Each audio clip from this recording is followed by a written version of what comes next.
கல்யாண மேடையா, கலை உலக மேடையா, அரசியல் மேடையா, எந்த மேடையில் பேசினாலும் வீழ்வது நாமாக இருப்பினும் வாழ்வது தமிழாக இருக்கட்டும் என்று கூறியே தனது உரையை முடிப்பார் விஜயகாந்த்.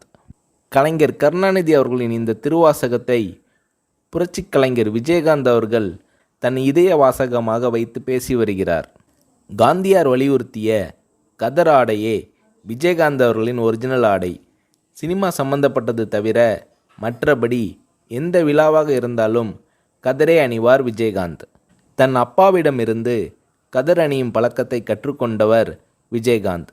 இவரை பின்பற்றி இவரின் நண்பர் இப்ராஹிம் ராவுத்தரும் கதர் மேல் காதலாக இருக்கிறார்.